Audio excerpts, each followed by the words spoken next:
Welcome to the FineCast. It's me, your boy, Sultan. And we've got Brap Scallion. Say hi, Brap. No.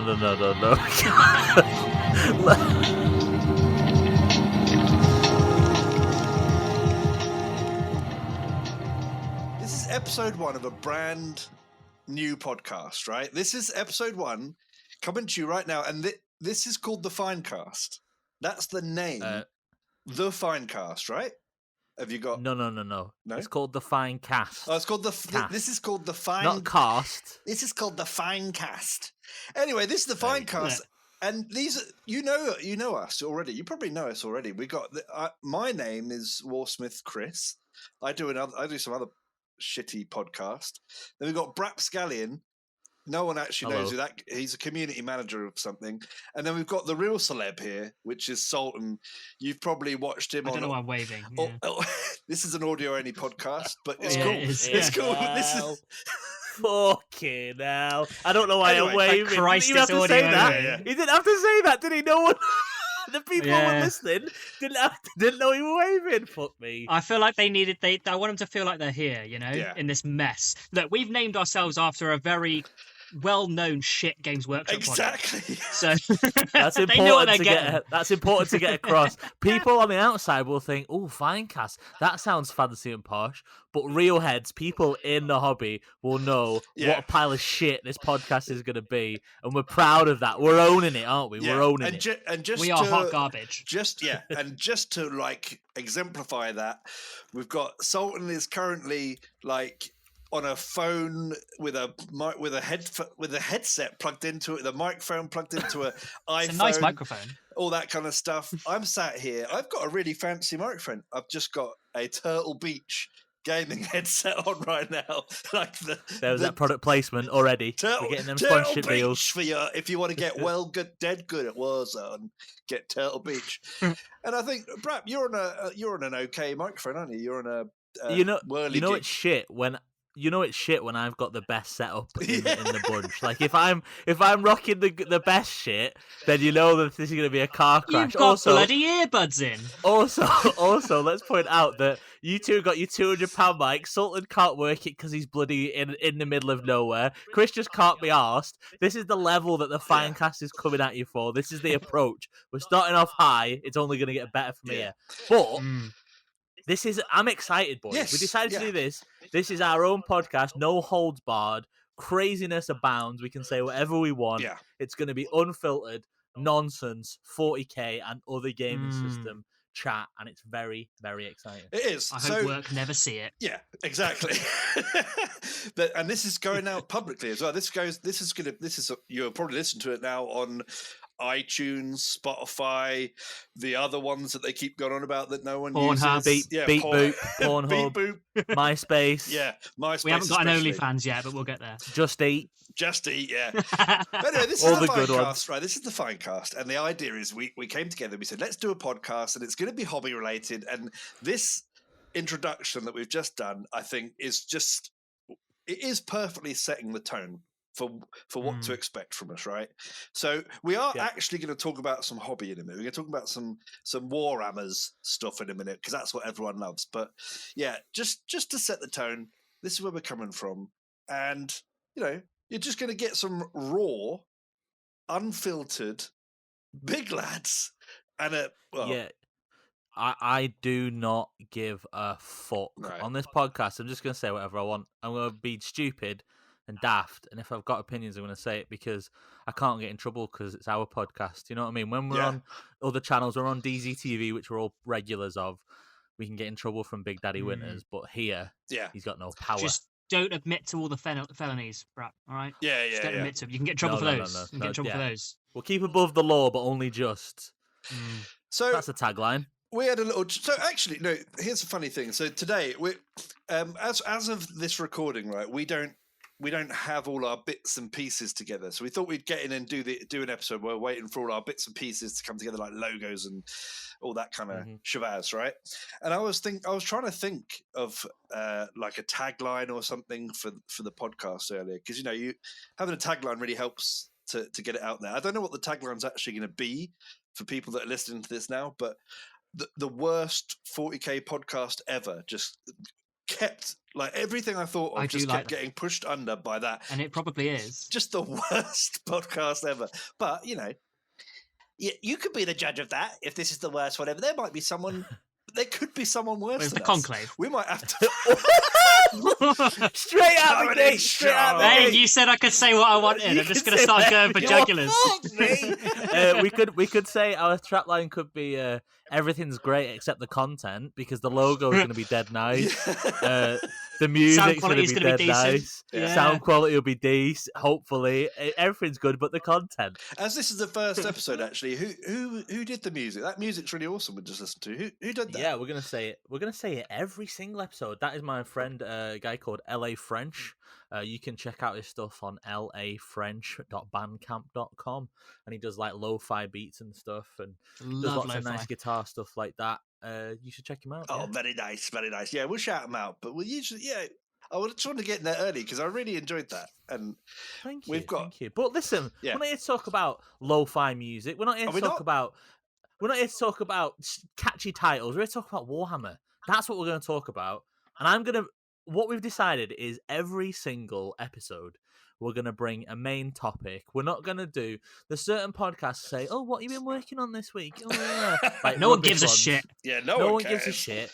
You can talk about it if you want, but we're going to go straight to like a main topic that we're going to hopefully decide every week. It doesn't have to be topical. It just has to be something we want to talk about, and then we're just going to wax lyrical about it and have a nice chat. Just going to chat about it, yeah. Just a nice, friendly chat, and you can join in if you don't mind talking to yourself to a pre-recorded podcast. Yeah, you can just pretend.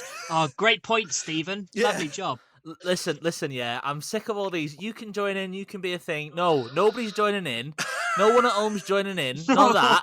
You're just sitting and listening. All right. I'm joking. Chris, it's your turn to assault somebody. This is my podcast, and no one else is allowed to be on it. We need to limit interaction with our listener base. Yeah, we need to just shout at them for an hour, and they go, "Jesus Christ!" And I go, "Boys, next time I'm on Winters, I'm in trouble." Yeah, right? Because I'll be fresh from this, and I'll just get on and say something. I'm like, "Gotta cut that." Yeah, none of us are ever going to be on Winters again after this gets out in the public. This is it. This is our wargaming YouTube careers over. This is our public divorce. Yeah, That is the single most tragic sentence anyone's ever said. Yeah. Our YouTube wargaming careers will be over after this. You know when we Christ. You know when we go play toys on video for free? Yeah, that'll be all over. Can you imagine going into the room with your wife downstairs and you've done this and you got your head in your hands and you go, "You won't believe it, love. I think my YouTube wargaming career is over." She'd go, "Fucking good. Yeah. You sad 30-something creature. Now get cleaning the dishes, you idiot." Well, anyway. That is the perfect time to segue into our topic for the evening. It is actually. This is my topic that I've brought to the group, the listening circle, and it's about painting. Right? Good topic. Painting Warhammer. I mean, it's not as broad as that. It's about painting. Yeah.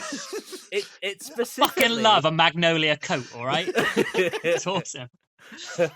As a quick aside, when the Hobby Apocalypse started, a painting challenge that we're running on DZTV, me and Sultan are doing it, and everyone paints models per month. Somebody was asking if they could paint Age of Sigmar, and it's like, no, this is a Warhammer 40,000. This is a Warhammer 40,000 Discord. It's a Warhammer 40,000 channel. It's Warhammer 40,000.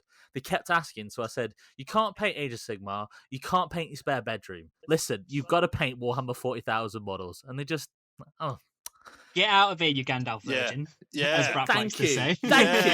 Anyway, can I ask a question? Anyway, is this a Warhammer 40,000 podcast? I'm trying to get it there. Yeah, but are we allowed to talk about other things on here, do you think? Chat about what? Yeah, I think if you're into something else, like if you've been playing Bolt Action or you've been I'm not gonna sit here and listen about Saga because that's so uncool. Like we can't listen until. I mean, we're on the edge of doing a podcast about nerd stuff, but then you're gonna start talking about Vikings. Well, in 1033, my Viking nice little warband. shell collection. Yeah, it's good. It's good, but yeah. Chris, can I ask a personal question? Yeah, go for it, mate. When we got the video from our friend Andy Byrne of you playing the Black Powder game, and you had like fife and drum music in the background, yes, at your house, at your flat when you were playing, Did you at any point look up and see old, like middle-aged, bald men with fife and drum music playing? And did you go, "This is exactly how I thought my life was going to be in my 20s"? When I looked up, I looked up and I thought, I've peaked. I've actually peaked. I was like, "This is the coolest thing anyone's ever done." Yeah, this is actually the coolest thing ever. And I looked around and all my friends, there was Mikey P there, there was Joe Bannon there, he's another guy who's around on this stuff, and we were having an absolute blast. Well, Mikey wasn't, because he was getting his dick actually kicked back up inside his body in that game. But just to make it fun, we put on, on our side, we had the French fife and drum music, and on their side, they had the English fife, and we were trying to play it over each other. Hell. And I just thought, you know what? It's a shame that I'm married, because, this is hot This stuff. one got right my now. Tinder The profile. ladies Yeah, are exactly. all over you, Chris. I just imagine like dudes in leather jackets kicking the door and as like the cool police and going, "Listen up, fucking nerds!" And everyone in that room instantly gets in a headlock by these big lads in leather jackets, and they're giving you nuggies and go, "Shut up, nerds!" Yeah, And then I like to think they just march, they go, "Shut up, nerds," and then like Mikey P and Chris and Andy will get together and form lockstep and start marching towards them to the sound of fife music. No, because they get stuck arguing Freedom. over French or German fife music or whatever it was. That's not what happens at all. When us three, we're all kind of the same looking person. We're all You're the same bald. guy, We all yeah. have beards. We're all morbidly obese. Got a bit of tonnage. Yeah, got a bit of tonnage. We're all basically killing ourselves, but it's great. And because of that, people do this joke where they're like, "Oh, which one of them is it?" Oh, you could swap around at the table and no one know who it is.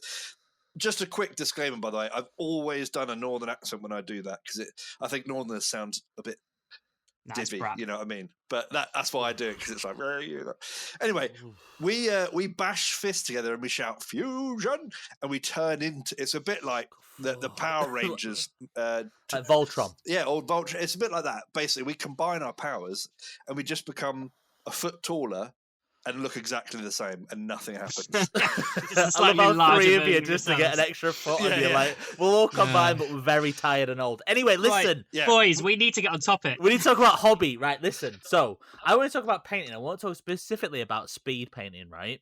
Because I think this is interesting about how advice and tips if you want to get stuff painted quickly and in a timely manner. So, I did a tournament last month called King in the North, which is a Warhammer 40,000 tournament, which everyone came to apart from Chris. Yep. Thanks, Chris. It was dead good, but I painted up an army for that.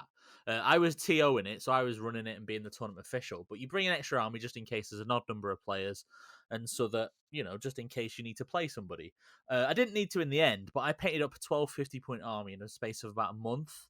And the satisfaction from doing it was absolutely through the roof. Now, I'm going to try and give some advice over if somebody wants to get an army painted quickly. I'm going to start because I need to start before Sultan joins in, because Sultan's just going to wreck my shit, because Sultan's painting is ludicrous. And then we're going to hear from somebody who doesn't paint, and that's Christopher. Oh, he does paint. Oh, that's dead funny, that. But he does paint. But what I want to hear from you, Christopher, I want to hear what you do to focus in when you need to, because you're famously you do paint, but you go across from model to model, right? You flip from forces, because that's how you enjoy it. Nothing wrong with that. But what do you do if you need to focus in and get stuff ready? Okay. So I thought we can all approach it of how we all approach painting, and if we need to get stuff done, and deadline painting, and any tips and tricks. Now, for me, when I painted the army in the month, I first started by watching a guy called Pete the Wargamer on YouTube. He's really good. He does good conversion videos and stuff like that. Yeah. And he did this Cadian video ages ago where he painted a start collecting box in a couple of nights. And he just did loads of dry brushing, and he stuck to a really simple color palette. Now, what I did for my army, which was Renegades and Heretics, which, for anyone who doesn't know, in Warhammer 40,000, it's like Chaos Cultists, but Chaos Cultists with Imperial Guard mixed in. They're like a Legends army, so you can't really use them in proper tournaments, but it's my tournament, so I could do whatever I wanted. And so I picked this really simple palette, And then what I started doing is two things. Is one was selective in where I put my attention. So I was like, I gave him like I figured out the color scheme really easy. And then I gave him like red hoods, then highlighted the hood. But then I didn't. I just dry brushed the rest of the body. So there was like 3 or 4 colors on a model, and that's it, right? But then second of all was like getting in the mindset of like not spending too much time on every model, and done was enough. Well, here's the thing. So usually, here's the thing, Brad. So it's interesting you say that, because I think that's actually like the core piece of advice. I think when it comes down to this, to speed painting and whatever, is if you've got in your head, if you've got a standard, if you've got a certain standard that you think you always have to paint to, and that standard is everything's edge highlighted, everything's got a nice wet blend on it to, you know, all the flat surfaces got a nice wet blend to get you to the right shades and stuff, then you're not good. There is no option there. There is no option for speed painting. There is no option for getting through that very quickly. What you have to do is you pick a scheme that you can paint using the techniques which are known for being used for speed painting, like dry brushing, and then you have to go from there, right? And it's all about being able to say, right, well, do I want an army that looks absolutely ridiculous zoomed in on Instagram, or do I want an army that looks absolutely awesome from a few feet away at the table because it's all painted and it's all consistent? That seems to be the start. I think as well, what we have to look at as well is that some people do the edge highlighting and, like you say, and the zoom in crazy details. But I think there's so many people that don't even they do that, but they don't even finish an army, so they can never even have that. So like they can do the edge highlighting and all that, but they can't expand it to an entire army because they don't have the time, the patience, the focus, or whatever. So I kind of feel like I feel that at some point, like, you have to understand yourself and know yourself as a painter, and then you have to. It's like, do you put 4 hours into a Space Marine, or do you put 4 hours into 5 Space Marines and get them done?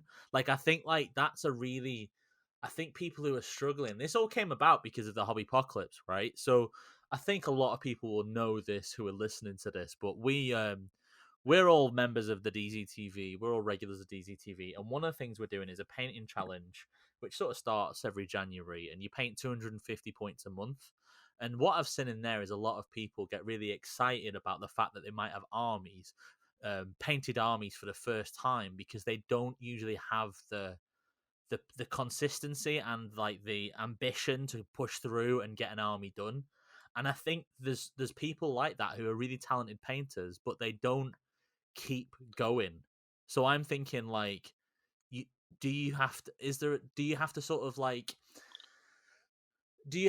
of lower your standards a little bit for the sake of getting more models done? Is that a thing? Is that something that you have to do? Just to bring in on that one, so one of the armies that I have painted in a very short time under pressure, it was a 3-week turnaround pretty much, was a 2,000 point Necron army, right? Now everyone knows that Necrons are an easier army to paint because of just how they are.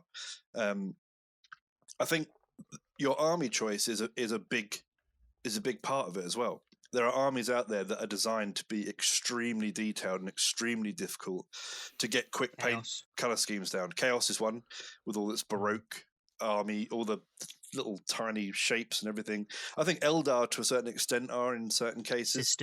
Sisters definitely. Is so hard. Oh my god, fucking hell, Sisters are hard. Genestealer cults as well, I'd say. Yeah. A lot of detail on them. And then you have things like Space Marines, who, if you pick the right chapter for it, it's the most of the armors, red, blue, whichever one you want. Red. I like red ones. They can be achieved pretty quickly, right? Because I mean, if you went for Ultramarines and you get McCrag blue spray and base coat them in that, you're nearly done already. I think that's a big part of it. And when it comes down to thinking whether you're going to get an army done, you should probably be honest with yourself first of all and say, if I want this to be a fully painted army, right? Which you don't have to have, by the way. If you don't if you don't want to, if you want to collect Warhammer for whatever reason, no, I can say whatever on this podcast. No. You gotta have a fully painted army. If it's not To painted, play. ain't going on the table. to Ain't going play, on the yeah, table, but bro. not many people actually play who collect Warhammer, That's right? true. So if you've got a 40k army and you want to paint it and you don't really play it and whatever, just do you, mate, whatever. If you come to one of our events, or if you're going to play me and you don't have a painted army, you can go fuck yourself. But You're getting a headlock straight Yeah. away. Have you got any more points, Brad, before I start diving in? Yeah, I was gonna say, if you're not got painted, you get put in a Chinese burn. Yeah. But then me and Monkey had this big discussion, right? Of can you say Chinese burn in 2022? Yeah, because it doesn't. What is? I don't think it originated as like an Oriental fighting technique. It's just a load of nonsense. So I think you can say Chinese burn. Probably because it was hot and some Chinese food is hot. I don't know. I don't think that's it, man. I really don't. I think that's absolutely on another planet of existence. Are you thinking of like Korea? Well, when I was a kid, they used to say like Chinese burn, and I would just never understand why. And I'm like, why? Because it's hot. It makes your arm feel hot. I don't know. And as an adult, you also don't understand why. So, well, as an adult, I don't fucking think about Chinese burns, do I? Sultan, do you think Chinese food? I don't go around getting assaulted. All right. I think he's talking about the heat. Like of the food. these days, if someone came up and was just like, "Oi, like take a Chinese burn," I'd call the police. I'm getting attacked. I love this street gang in Swindon going up to Sultan going, "You get a Chinese burn." No, well, there you go. That's how phrasing childish it is. Like, Listen, why would I do that? Take a Chinese burn. What? Listen, you're gonna take No, a Chinese burn. I've got Chris Hello, in a headlock here because police? he's playing fucking Black Powder, whatever the fuck that shit is. Listening to Fife music. You're gonna take a Chinese burn, son. Sultan, right? Me and Chris have been waxing lyrical about expectations and stratagems and little interesting bits. We've just been fucking wasting time. Let's go on to the meat and potatoes of the issue. Let's Sultan, get this dickhead on because he's Sultan, how fast? Right, you're notorious for a fast painter. What are your tips? All right, 4 things. Firstly, just fucking get on with it. All right, stop fucking about and paint your goddamn models. I'm just kidding, right? There's 3 actual points. He's right? not. There's kind of like just if you spend less time whining about it and more time painting, you'll be fine, right? Okay. Cold-blooded.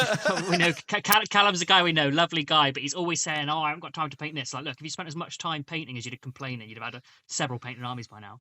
Anyway, so first thing, if you think about a model, when you look at it on the table, first thing you see is contrast. And I don't mean contrast the paint, even though it's a very useful tool. I'm talking contrast, light and shadow. Yep. So if you go for a high intensity scheme in that you start dark, work your way light, it's going to look better. Okay. Yeah. You just have to make sure that you fill in the gaps. You can't go straight from black to white. It's going to look silly. So for an example, one of the armies I'm notoriously spin painted is my Blood Angels. I give them what I call a zenithal prime. Basically, you spray them black with a rattle can, and then once that's dry, you spray them from above with a white or grey. And what that does is gives it natural shadow. And you've got dark in the shadows, light on the highlights. That's already contrast. They look good like that. You could start a White Scars army speed painting just by starting with that if you wanted to. It's entirely based on your personal preference. Then I throw contrast, Blood Angels red, over the top, and that makes contrast is quite thin, dilute, and you can see the gradients underneath. So I can still see those dark shadows, but they're red now. And I can still see those light highlights, but they're also red tinted. And then I take a very soft dry brush. Nowadays, I probably use an airbrush because I'm lucky enough to have one of those. But if you don't, a dry brush works just fine. And all my army is painted with a dry brush. I go very gently up, very, very soft dry brush, up, all the way up to Ungor Flesh, which is like a pale sand color almost. And that's like right on the top, really light. So you have this on the helmets and stuff. You have the almost edge highlighting, but done with a dry brush of flesh tone all the way down to these really dark browny reds, but the contrast. So up close, it looks fine. I'm happy with them. From across the table, they look awesome. Right. And that's not to blow my own trumpet. That's just say because contrast, human eyes like contrast. Yeah. So do that. So that's step 1, contrast. Step 2, honestly, it's massive, basing. You put a catchy base, some flower turf, some bright colours, some complementary colours. So like red and green, awesome complementary colours. Purple and light blue, or like a teal colour, they look great. You can have the lava bases, the orange and black, they look awesome. So if you do something that contrasts nicely and gives a pop to the colour, as long as it doesn't take away entirely from the model, people are going to go, those bases look awesome. They're not going to say, hey, that's not painted very well. They're going to say, those bases look awesome. If they say that's not painted very well, fuck them. Well, this is the And thing. finally, your sisters are Ooh, a perfect example of that, because they're shit, right? And then you've done these really beautiful autumn base. No, I'm joking. You've done these really. And they're all shit and rushed. But oh yeah, they're all shit. No, but his autumn bases are so good. You don't even notice the model. You don't even look at the models. You just look at the completed thing, and you think, "Wow, that looks so cool." I remember thinking. Yeah, so your eyes drawn to, because the sisters have white hair. Your eyes drawn to the white hair, so you're still drawn to the right part of the model of like the face, and you go, "Oh, cool, nice." And then you sort of take in the colours, like was it like a golden brass coloured armour, and then a bit of purple on the robes or whatever, like a burgundy, and you go, "Oh, nice." And then you see the bases, and it's all just ties together because it's contrasting. Very autumnal. So it looks good. Yeah. So that's perfect. There is contrast of the burgundy and the armor mixing very nicely with, I've got like anyone knows the color Thunderhawk blue, that's the base color that I've gone with, and those colors bounce off each other nicely, and then the base just ties it together with autumn leaves and flowers and things. It's nice and bright and colorful, and again, as individual models, they look fine. I'm happy with them, and that's the main thing. You've got to be happy with them. I'm happy with them, but on a table, genuinely, they look like a treat because they're all together. They've all got these nice bases and things. Yeah, exactly, it works. So then the final thing is, if you are speed painting, this does not apply to more detailed painting. If you're going for definitely if you're not going for like Golden Demon stuff, and if you are, why are you here? Don't thin your paints when you're doing certain colours. So metals and blacks. Just thick smack. Don't fucking put water in it. Big slap of black. If you're covering bolt guns, just slap the black on. As long as you're not obscuring detail, and that's the only reason you thin your paints anyway, to not obscure detail. As long as you're not, putting massive crusty paint all over the top, you basically slap a bit. I use a wet palette, so it does thin it slightly, but you don't have to. I just wipe the most of it off my brush and then just paint, and it covers it up nicely. And for dark colours like bolt guns, and mechanical items that you're using metals and blacks on, it works perfectly. I wouldn't recommend necessarily doing it on your armor because that's where everyone's going to be looking. But for ancillary detail, it's absolutely fine. Lead Belcher off the wet palette is my go-to. It does thin it ever so slightly because it can get a bit thick. But Lead Belcher off the wet palette seems to be the right consistency for guns. This is the dirty confessions club here, because when I was speed painting, I didn't thin some of my paints either. Oh my gosh. It feels absolutely filthy to say, but I tell you what, I've been doing Age of Sigmar at the moment, and there's like brown, scrag brown. Like, I'm finally shortcuts, and I'm just painting scrag brown out of the pot. And I'm like, if I just get the brush control, if I get a little bit and I spread it out on the model, I don't obscure any detail, and it's like, it's the cult of good enough. Like Sultan's saying there, like if I'm doing other models, like I'm doing Krieg at the moment, Deathcore Krieg for Hobby Apocalypse, and I'm doing 2 coats of every color, and I'm really going for it, and it's really thin, and it looks really nice and smooth, right? But then I've got this like tier system of my armies, like A and B. So an A army is someone I really try on, like my Minotaur Space Marines or Krieg or my Sisters of Battle. But then B tier army, like my Necrons or something, or my Tyranids, I just do like something really simple and easy. And I also like that mindset of I don't give a fuck. Yeah. Do you know what I mean? Like when Sultan does give a fuck, but like Sultan is like painting quickly, and he's like, his head, he's like not getting away with it because he's conditioned his brain to, like, he's all right with it. And I think that's important, like getting into that mindset of just being like, it's chill, it doesn't matter, Yeah, exactly. It totally is. I totally agree with the cult of good enough. Again, you've got to be happy with it, and you can always go back. A model is never done until you say it's done, and that might be done in the first year of your hobby versus done at the 10th year of hobby. Might be completely different, and you might go back. There's nothing wrong with that. And Brap actually mentioned a really, really good point that I want to add to one of my tips, and it's one that can't be done quickly because you have to learn how to do it, is brush control. Yeah. These thick paints I'm talking about, if you don't have brush control, it's not going to work because it's just going to blob. Yeah. So unfortunately, this, speed painting, sometimes it's looked down upon in that, that's the easy techniques. It's easy. You still need to be a fairly competent painter to be able to pull it off, because it's about being efficient, and being efficient means you don't make mistakes. Yeah. Or if you do make mistakes, you can fix them quickly. I think it's good as So well because brush control is important.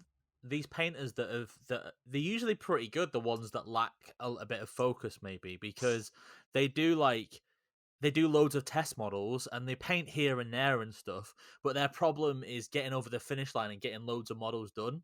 So they've probably got the brush technique, they've probably got the skill level, but they just haven't, got further. So like I'm all for, like, I'd rather have a painted army that is 6 out of 10 than 5 different units from 5 different armies that are all 10 out of 10, because unless you're entering into competitions, you ain't got an army, bro.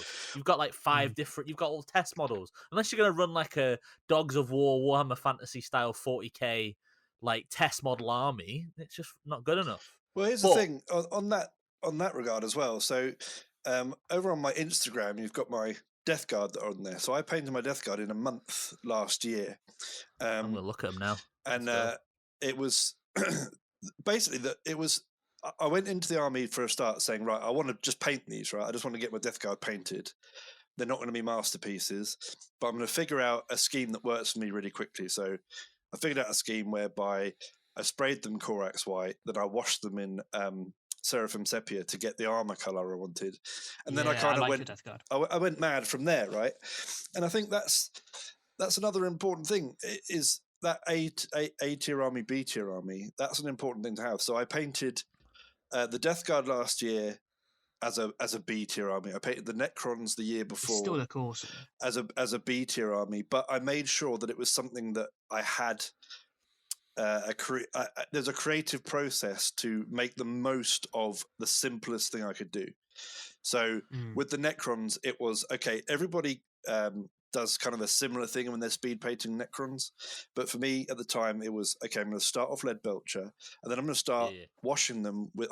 They're going to be Ice Crumbs, right? I'm going to wash them with Drakenhof Nightshade and give them a blue tin, and then for the weapons, we've got some great resources now with contrast to paint like the parts of the weapons white, and then go over with different really bright contrast. You can make really bright, good-looking energy weapons that you could never do before.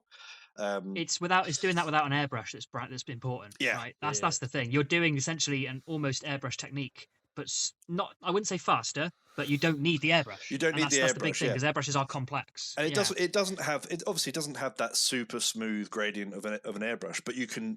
I mean, think about it this way: you get 20 models in front of you, you paint all of it white, all the bits white that you need, and then you wait for it to dry. Go back and you put one blob of that contrast on each, and it fills in all the gaps and everything, and looks decent, right? And the whole thing takes you like half an hour to do a whole unit. Yeah, it takes longer to dry than it does to paint. It takes longer to dry than it does to paint. And my personal thing is someone who's now painted since about halfway through 8th. I've now painted 3 2,000 point armies.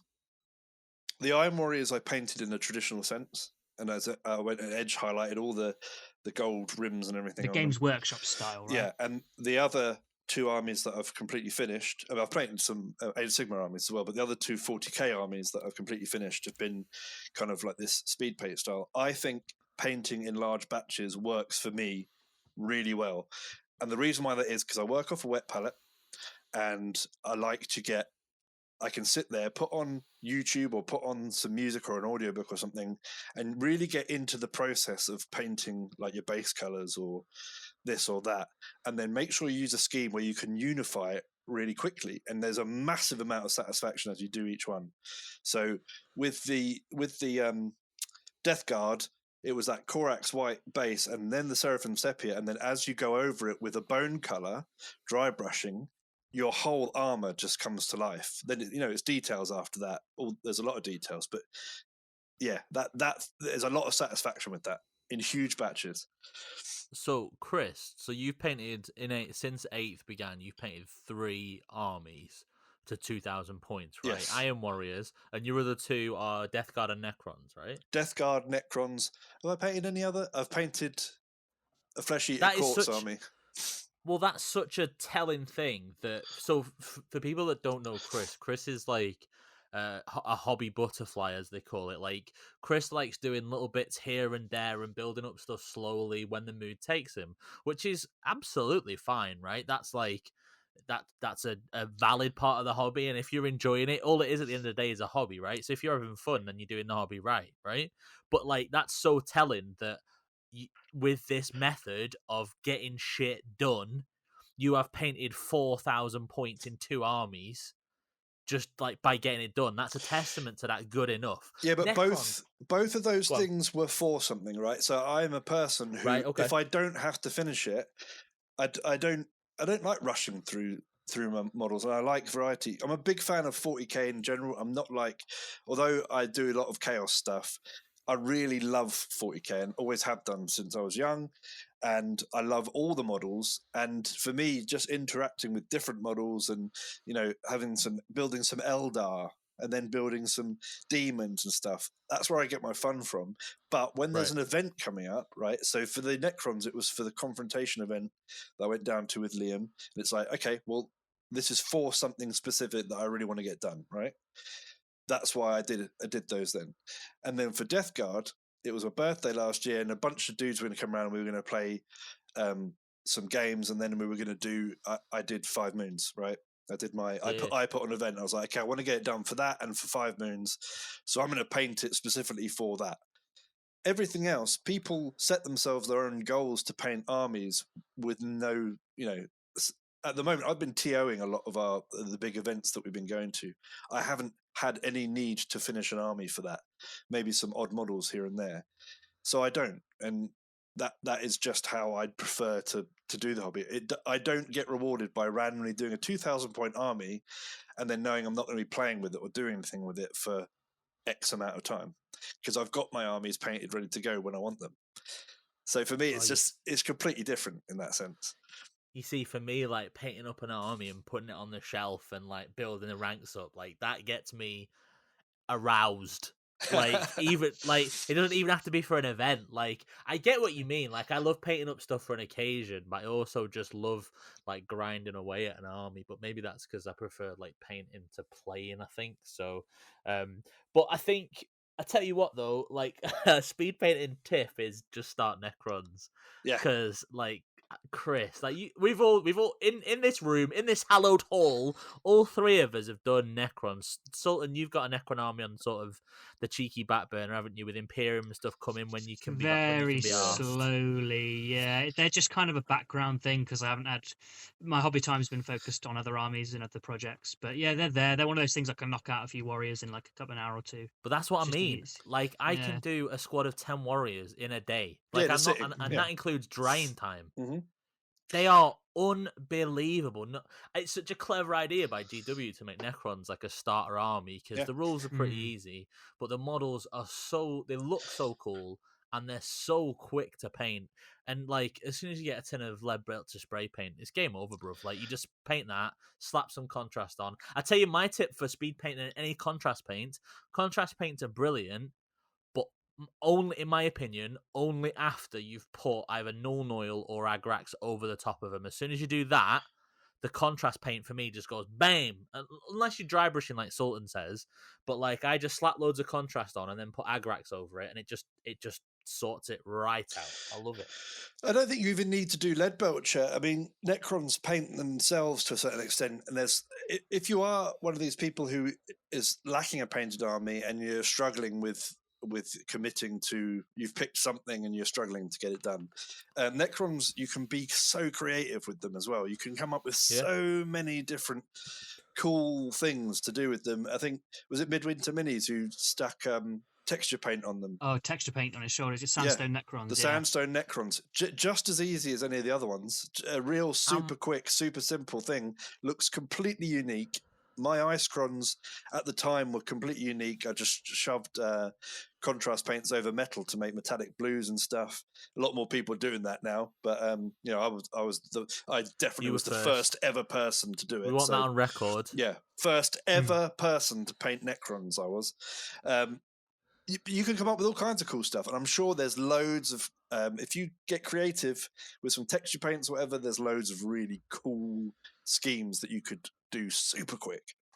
Do you think when the guy from Midwinter Minis was smashing that shitty texture paint onto them Necrons and filming it with his little camera, did he think this will be my job soon? Like when he's making that little video and he's like, this'll do, and he just thought, I'll make this YouTube video. Oh mate, like he did a video for Deathcore Krieg that came out recently. That was really cool as well. He's a great YouTuber. But I think he's a good example as well, because he does not give a fuck. Like, he's sat there with, like, however many thousands of subscribers, hundreds of thousands of subscribers, right? And he's putting his paint jobs out there, and they're not, like, amazing. They're good. Like, I'm not throwing any shade whatsoever. You're definitely throwing like shade. Their cult. I am throwing shade, but their cult is good enough, and he does not give a fuck. He's like, check out my model. I've speed painted this shit. I've done this shit, and he's there saying, it'll do. I like it. And I think it's inspiring. It's sending the right message to hobbyists. Yeah, because you've got people like, Miniac and Ninja and Travari, and Travari's a multiple Golden Dean winning. When you watch his videos, you learn so much. And to be fair, he does things like speed painting too. When he does it quickly, and there's mistakes on it. And he's like, yeah, it's fine. It's a speed paint, so he's good for that too. But then, Guy from Midwinter Minis is the perfect example of a someone who can just say, look, this is my model. I'm content with it. I'm not a professional. Technically, he is a professional painter, but in a sense. But he's like, I'm not a professional painter in the terms of winning Golden Demons, but I am more than happy with this, and you should be more than happy with what you create. And I really love that message. It's that cult of like, is it done? Are you happy with it? And I think you should spend as much energy as you can on getting your mindset into the idea of, I did that. That's cool. I'm happy with it. Yeah. If you spend of like an energy pie chart, the energy pie, right? We've got the energy pie in our head. You should spend a lot of the pie being happy with your work and your mindset, and a lot of the pie, I'm talking 40% each of these segments of the pie. The other 40% should be planning out schemes, like getting your colour scheme and getting your idea. Think about it. Yeah, think about it before you start. So that's 80% of the pie. 20% is painting. What flavour is this pie? What flavour is it? Contrast paint. Meat and potato. Meat and potato pie. So it's a nice hearty pie. I like it. Well, I need to get some and bring them down, because in Preston, where I'm from, there's a thing called the butter pie, right? What? And it's local to Preston, and it's just potatoes and butter in a pie. I'm not sure. That's a heart attack in a pie. Yeah, I'm not sure how I feel about that, but let's try it. Bring it down. Let's, what's the worst that can happen? When we next meet, I'll bring some down, because there's going to be two kinds of people: those that don't try it, and those that do and instantly have an orgasm. Because it doesn't sound anything, does it? I'll try. But you have it. I'll tell you also an orgasm when you see your painted army. There you go. Yeah. When you see an entire force on the table, and you go, "Hey, I did that." That's a nice feeling. It's usually in the middle of the game, right? I routinely go back. Yeah, exactly. Middle of the game, and you've just rolled some dice. You see, I usually find it's like middle of turn 1 or turn 2 when my army's like advancing across the board, because I play armies that move forward a lot. When I played with my Black Templars at King in the North, they are not a speed painted army in this situation. I spent a lot of time on them, but again, it's that same feeling I get from when I use my Blood Angels or whatever. It doesn't matter on the army. When I've painted it and I see it moving across for the first time, usually, and it's full like splendor, I'm like, this is cool. Yeah. Seeing my sisters move forward with, as Chris was mentioning, all those trees and bases and leaves, I'm like, this is awesome. It feels like they're bringing their terrain with them. Like, they're in that environment, which I love. And if you have like a little display cabinet, or you keep your models where you can see them, they're wonderful inspiration. I routinely I have a big cabinet. And I routinely sort of walk past as I'm picking an army out to go and play Winters, or I'm putting some models back in that I've just painted or whatever. And I'll look at the other armies and go, I still really like those. I recently passed on my Custodes to somebody. You sold dirty cash Sultan. Don't make it sound all noble. I was just moving them on. I meant as in like I moved them on. I don't. Yeah, I still loved the paint job, and I was still very happy with how they painted. But for me, it was the army. I wasn't interested in playing them anymore. And I thought, well, what's the point of having them taking up space when I want other armies there potentially. Personally, or other I'm forces, glad, or... Sultan, because I joked about your sisters and everything. I generally really like all your paint jobs. I don't like white custodians. I think they don't look right to me at all. No. Yeah. So I didn't like. Well, I was also it's so hard to make them look good. Yeah. They probably look. I've not seen them in the flesh, Sultan, but they look like they were really hard to photograph to get the right level. White is difficult. Yeah, but you know what it means? Clearing out the white army means I have room for white scars. Yeah, there you go. And I bloody love white scars. Yeah. And like the only reason I didn't do like white scars and went Black Templars, aside from the new model range, that was a big thing. Was I was just like, well, I already got a white army. I don't want to do because it is just white and red. There's not enough white scars armies out there, dude. We need a white scars. Do it. I think that's an aside. Yeah. I think white scars got fucked over with the Outriders because if the Outriders like they did a proper kit with more options, which you might do next year, like who knows, but like. You can't do an Outriders Primaris army because you've just got the Outriders unit and there's no flexibility. You can't even give the Sergeant a different weapon. Deathwatch have a better time of it. Deathwatch actually have a better time of Outriders than White Scars do. Which is put 5 in a squad. Yeah. And like I'm not and the bike kit is so old, it does look shit now. Like I'm a big fan of like Firstborn Marines. When I played at Chris's tournament, I took all Firstborn Marines. I usually just I've got some land speeders on my painting desk. So I'm all in for Firstborns, but them bikes do look shit now. I would personally, this is a bit of maybe a topic for another day, I'd kit bash the Outriders into old bikes and just let my opponent know what I'm doing. Yeah. I don't do tournaments, so that's fine. But I would just be like, this is a captain on a bike. He's the old school captain. Like I've done, people, they always kit bash Primaris captains and say, he's a jump captain. There's no Primaris jump captain, but everyone knows that's a jump captain. You could do the same with your bikes. And if it's a White Scars army, I'm pretty sure most people are like, that's sick. I like that. Yeah. When, that's probably a topic for another day, converting armies. Yeah. When Imperium comes out, because they've got the Outriders issue coming in the Imperium magazine, haven't they? Like, depending on how they do it, but that's a one sprue issue, I'm going to guess. So you're going to have to get some multiple issues, bro. You're going to have to stack those high. Stack them high. Stack them bikes. Yeah, I think I will. High. That's my sneaky way of getting models. Imperium mag. Yeah. But I think what we're all saying is Sultan's admitted that he walks past his little cupboard and ropes one out in his models. Literally dick of his pride. Yeah. All over the custodies, actually, which is why they're gone. I couldn't see the paint job anymore. That's the vibe I got. They was like, oh, that Blood Angel's a bit saucy. And then before he knows it, he's like, it's detritus everywhere all over the cabinet. But what we're saying is, be proud of your models, pick a good scheme, and fucking go for it. Like it. And if you're gonna rope one out, make sure it's Drukhari, all right? Yeah. I think the other thing we're also saying that joining cults is generally a bad idea, right? Sometimes you join a cult, they tell you that all these good things are happen. You move in with them, and then they want to shag your significant other, and then you kind of end up doing weird stuff, and you're wiping some guy's ass that you don't even know who he is, but then you're in an RV in the woods, and you don't leave for a week, and it gets Tom really Cruise is telling you. Tom Cruise is talking about his orgons and how you've got to develop them more, so the higher powers will take you to get reborn as a lava lamp. What's going on? That's a shit cult. That's a cult you don't want to be in, but the cult you do want to be in is also not the Gene Stealer cults. That's another bad one. Bad things happen to you. Whoa. Nah, listen, sprouting extra arms sounds good at first, but then when you're consumed into biomass, it's not all it's cracked up to be, mate. Two cults you don't join. What the cult you do join, if you don't want to join any of those cults, is the cult of good enough, right? Because I think more people need to just turn around and say, you know what, it's better that I do this. Kind of I'm happy with it. I like it. I know it's not the best thing I could ever do in the world because I could spend hours and hours and hours and still fuck it up at the end as well. Let's just do it. Yeah. That just sounds just to me like the other cult you should join, which is the cult of the FineCast, because it might not be the best we could do, but we're happy with it. It's fucking good enough, and hopefully you are too. I think that's the whole point. Like I see on like Discord and I see on like Instagram and shit. There's this amazing painter right on Instagram called Chris Paint Stuff, right? Not you, Chris. Yes, he's very good. If you called yourself Chris Paint Stuff on Instagram, trading standards would be round the fucking next day, battering your door in and go, I think you find you don't paint stuff, bruv.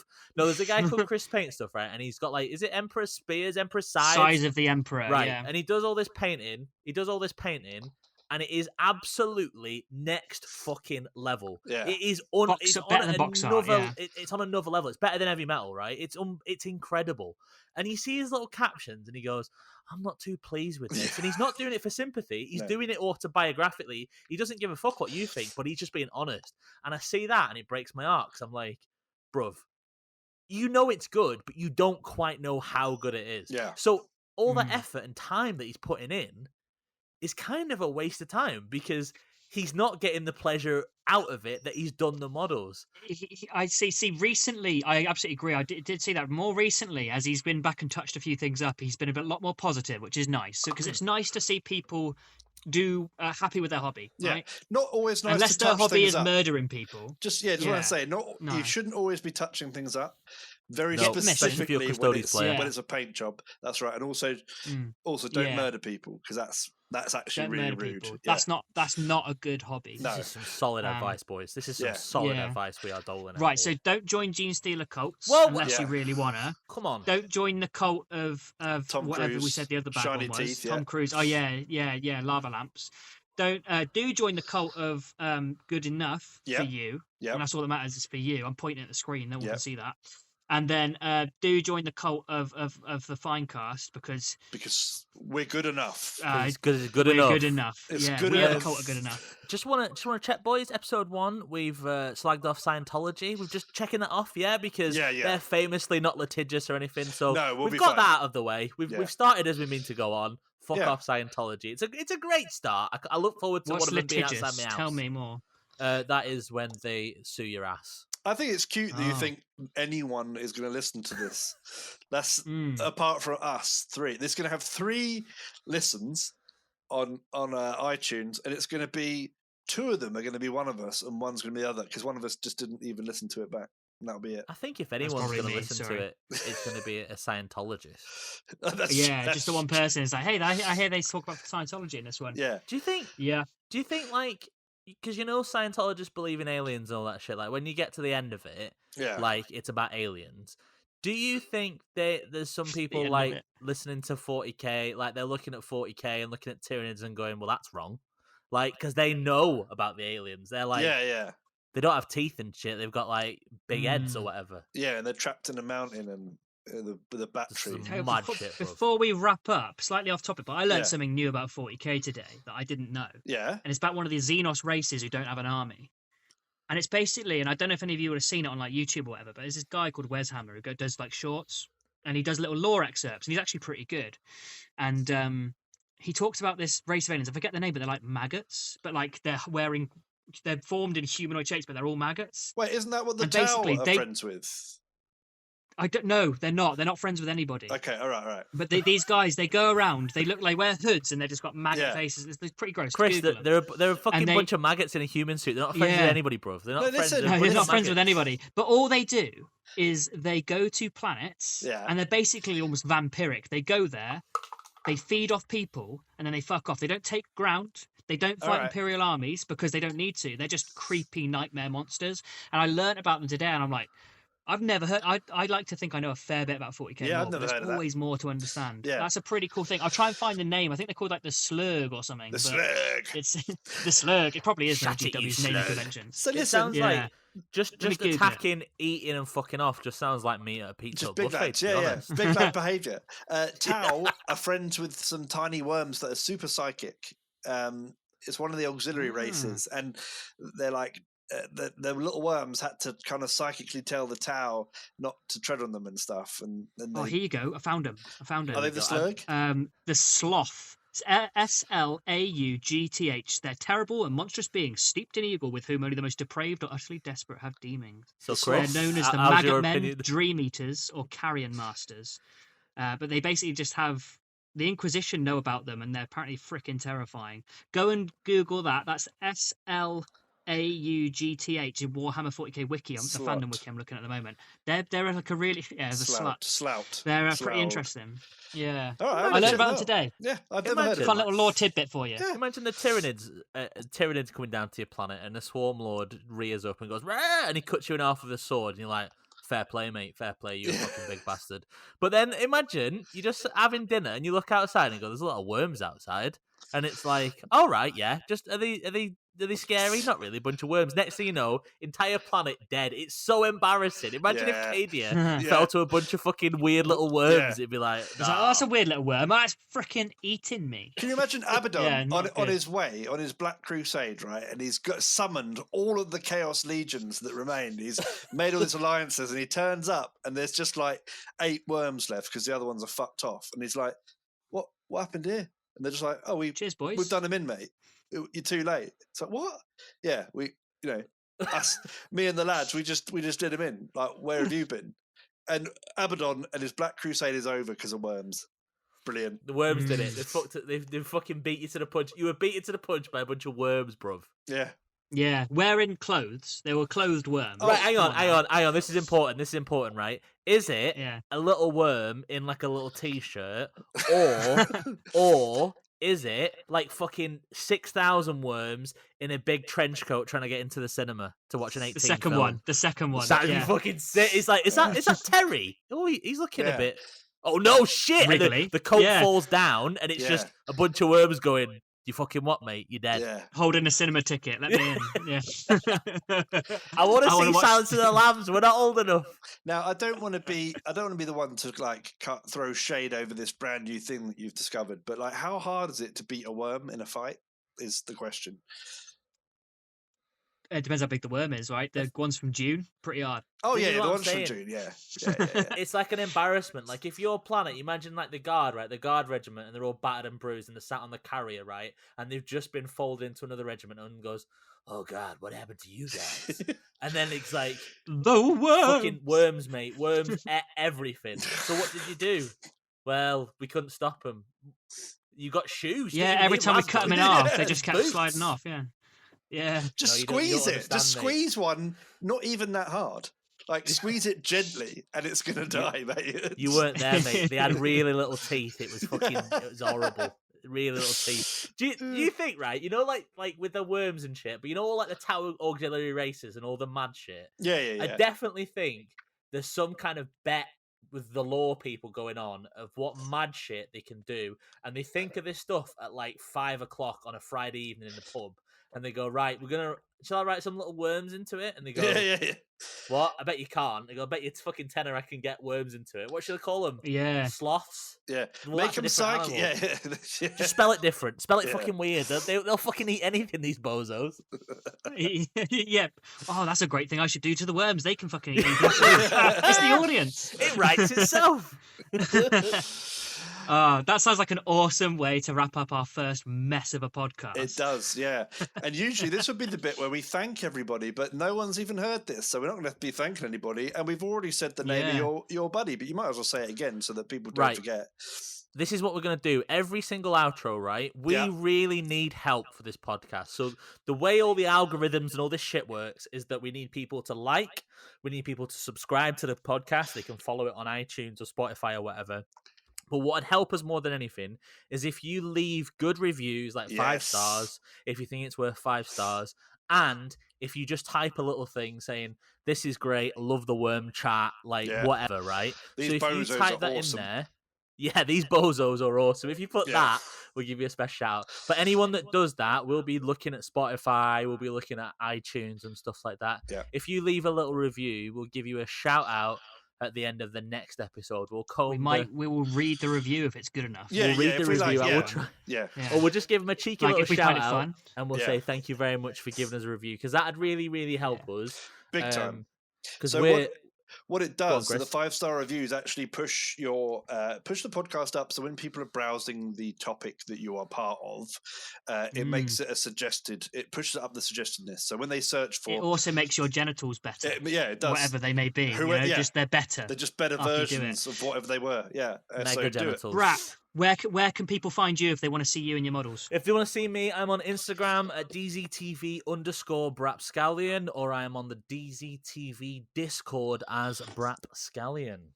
Chris? I'm on Instagram as DZTV_Warsmith_Chris, except no imitation. Someone was trying to scam people earlier with a fake Warsmith Chris profile.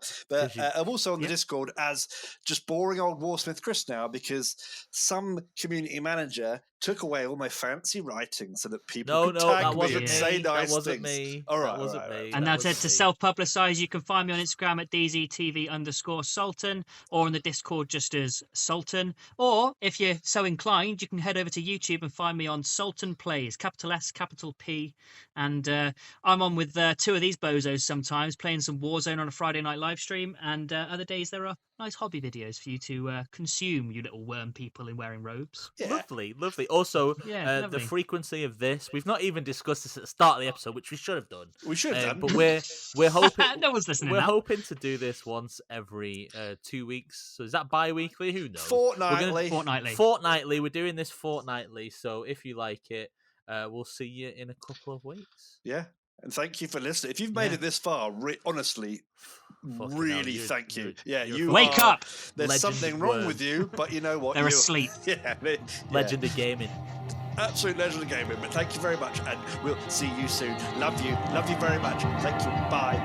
Goodbye. We've been the FineCast.